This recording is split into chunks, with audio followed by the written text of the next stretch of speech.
Namaskar, welcome back to our YouTube channel. We are talking about hematology and immune systems related one liner questions और fast fact के बारे में अध्ययन करेंगे। जी हाँ दोस्तों, आज हम आपके लिए ऐसे महत्वपूर्ण वन लाइनर क्वेश्चन लेके आए हैं जो कि आने वाले जितने भी नर्सिंग कम्पिटिटिव एग्जाम हैं जैसे कि नॉरसेट, ESIC, DSSB और GMCH, SGPJMS के पॉइंट ऑफ व्यू से बहुत इंपॉर्टेंट रहने वाले हैं। तो दोस्तों, बिना टाइम वेस्ट किए क्लास को स्टार्ट करेंगे, लेकिन इससे पहले अगर आप इस यूट्यूब चैनल पर नए हैं तो चैनल को सब्सक्राइब जरूर कर लीजिएगा और बेल आइकन पर क्लिक करना बिल्कुल ना भूलें। तो दोस्तों, और साथ साथ में कमेंट जरूर कीजिए कि क्लास आपको कैसी लगी, और एनीथिंग अगर कोई भी डाउट हो तो कमेंट सेक्शन में ज़रूर बताएं। I am happy to help you. Here is your first one-liner question. The classical sign of systematic lupus erythematosus is the butterfly rashes. Butterfly rashes means superficial lesions over the cheek and nose. तो दोस्तों, जो classical sign है systematic lupus एरिथ्रोमेटस का, वो butterfly races हमें देखने को मिलता है। और बटरफ्लाई रेसेस है वो क्या होते हैं? बटरफ्लाई रेसेस मीन्स ये कहाँ देखने को मिलते हैं? ये हमें देखने को मिलते हैं चिक और नोज पर। ठीक है, बात करते हैं नेक्स्ट वन लाइनर MCQ की या क्वेश्चन की। तो नेक्स्ट वन लाइनर क्वेश्चन है, kidney failure is the most common cause of death for client with systematic lupus erythematosus. SLE में पेशेंट में जो मोस्ट कॉमन कॉज होता है डेथ का, वो होता है किडनी फेलियर। किडनी फेलियर की वजह से SLE के पेशेंट की सबसे ज़्यादा डेथ होती है। फिर बात करते हैं नेक्स्ट क्वेश्चन की। Next question is, systematic lupus erythematosus affect the skin and kidney and may also affect the respiratory, cardiac, neurologic and renal system. Means जो सिस्टमेटिक लूपस एरिथ्रोमेटस डिजीज है वो इन्वॉल्व करती है multiple system of our body, जैसे कि skin हो गया, kidney हो गई, रेस्पिरेटरी हो गया, कार्डियो हो गया, न्यूरोलॉजिक एंड रिनल सिस्टम। ठीक है, फिर बात करते हैं नेक्स्ट क्वेश्चन की। तो नेक्स्ट क्वेश्चन है, pancytopenia and elevated anti-nuclear antibody titer support the diagnosis of systematic lupus erythematosus। तो दोस्तों, अगर किसी पेशेंट में हमें पेनसाइटोपिनिया देखने को मिलता है, साथ साथ में अगर पेशेंट में ANA एलिवेटेड है, ANA टाइटर एलिवेटेड है, ANA antibody, anti nuclear antibody elevated है, तो वो सपोर्ट करता है कि उस पेशेंट को सिस्टमेटिक लूपस एरिथ्रोमेटस है। फिर बात करते हैं नेक्स्ट MCQ की या क्वेश्चन की। तो chronic lymphocytic leukemia shows a proliferation of small abnormal mature B cells and decreased antibody response। Means chronic lymphocytic leukaemia जो कि हमें अडल्ट में सबसे कॉमनली देखने को मिलता है, CLL नाम से इसको बोलते हैं। और इसमें क्या होता है, proliferation of small abnormal mature B cell का सबसे ज़्यादा प्रोलिफरेशन हो जाता है, और जिसकी वजह से जो एंटीबॉडी है वो रेस्पॉन्स डिक्रीज हो जाता है। क्रोनिक लिम्फोसाइटिक ल्यूकेमिया एक प्रकार का ब्लड कैंसर है, और जो कि हमें सबसे ज़्यादा अडल्ट या ओल्ड एज के पेशेंट में देखने को मिलता है। ठीक है, वहीं एक्यूट लिम्फोसाइटिक ल्यूकेमिया वो हमें बच्चों में ज़्यादा कॉमनली देखने को मिलता है। फिर बात करते हैं, thrombocytopenia is often present in chronic lymphocytic leukaemia. दोस्तों बता दूं, जो CLL के पेशेंट रहते हैं उनमें थ्रोम्बोसाइटोपिनिया भी हमें देखने को मिलता है। Thrombocytopenia means decrease the count of platelets. फिर बात करते हैं नेक्स्ट क्वेश्चन की। नेक्स्ट क्वेश्चन है, bone marrow contains stem cell which may develop into several different cell type during hematopoiesis. Bone marrow बहुत प्रकार की स्टीम सेल कंटेन करती है, which may develop into several different cell.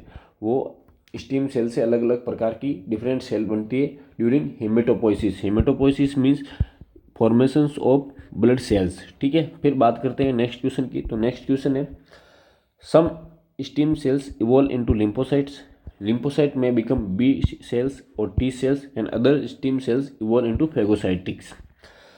जो lymphocyte, जो सम stem cell lymphocyte में convert होती है, और लिम्फोसाइट फिर दो प्रकार की होती है, B सेल लिम्फोसाइट और T सेल लिम्फोसाइट। ठीक है, और अदर स्टेम सेल्स इन्वॉल्व है वो फैगोसाइटिक्स में हमें देखने को मिलती है। फिर बात करते हैं नेक्स्ट MCQ या क्वेश्चन की। तो है, erythrocyte also called red blood cells or RBC are formed in the bone marrow and contain hemoglobin। Erythrocyte means, erythrocyte का दूसरा नाम है RBC है, और RBC बोन मैरो में फॉर्मेशन होता है इसका, और ये RBC हीमोग्लोबिन HB को कंटेंट रखती है, अंदर समाहित रखती है। फिर बात करते हैं नेक्स्ट क्वेश्चन की। तो नेक्स्ट क्वेश्चन है, oxygen bind with haemoglobin to form a oxy haemoglobin which is the carried by red blood cells throughout the body. Oxygen bind करती है हीमोग्लोबिन से और हीमोग्लोबिन को कैरी करती है आरबीसी, और किस फॉर्म में कैरी करती है? ऑक्सी हीमोग्लोबिन फॉर्म में कैरी करती है जितने भी मतलब blood cells throughout the body. यहाँ पे भी बॉडी में आरबीसी सर्कुलेट होती है, आरबीसी में जो ऑक्सी हीमोग्लोबिन ऑक्सीजन से अटैच होता है ऑक्सी हीमोग्लोबिन से और फिर सर्कुलेट होता रहता है पूरी बॉडी में। फिर बात करते हैं नेक्स्ट क्वेश्चन की। तो नेक्स्ट क्वेश्चन है thrombocytes also called platelets are formed in the bone marrow and functions in the coagulations of blood।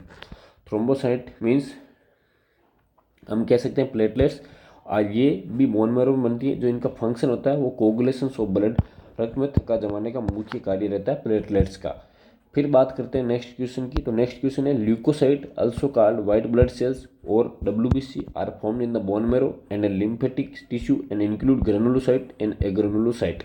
तो दोस्तों बता दूं, जो ल्यूकोसाइट है वो ल्यूकोसाइट, हम ल्यूकोसाइट का दूसरा नाम या WBC का दूसरा नाम ल्यूकोसाइट है, और ल्यूकोसाइट दो प्रकार की होती है, ग्रेनुलोसाइट और एग्रेनुलोसाइट। ठीक है।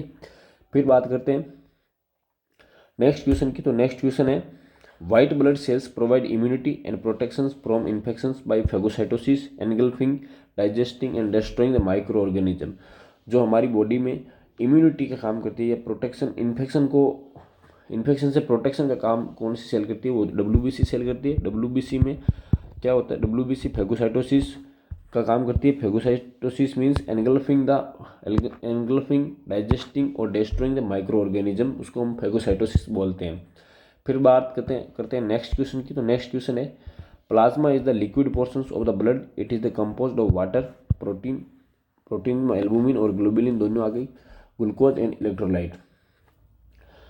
Plasma in the liquid portions of the blood, जो ब्लड का जो लिक्विड पोर्शन होता है उसको हम प्लाज्मा बोलते हैं। प्लाज्मा में हमें वाटर, प्रोटीन, ग्लूकोज और इलेक्ट्रोलाइट्स देखने को मिलते हैं। फिर बात करते हैं नेक्स्ट क्वेश्चन की। तो नेक्स्ट क्वेश्चन है a low bacteria diet that exclude raw fruits and vegetable would be indicated for a neutropenic client with leukemia। Means अगर कोई लो बैक्टीरिया डाइट हमें या न्यूट्रोपेनिक डाइट देनी है तो उसमें हम फ्रूट वगैरह या वेजिटेबल है उसको अवॉइड करते हैं। Low bacteria diet that exclude raw fruits and vegetables would be the indicated for a neutropenic client with leukemia. इसको हम स्पेशली न्यूट्रोपेनिक डाइट बोलते हैं, जो कि ल्यूकीमिया के पेशेंट में दी जाती है। इसमें रॉ फ्रूट के साथ साथ वेजिटेबल भी जो होती है उसको भी हम अवॉइड करते हैं। फिर बात करते हैं दोस्तों, आज इतनी है। अगर नेक्स्ट क्लास में हम बात करेंगे आगे की रिलेटेड। आज क्लास लंबी हो गई है। Thank you very much. Channel को लाइक, शेयर और सब्सक्राइब जरूर कर लें। धन्यवाद।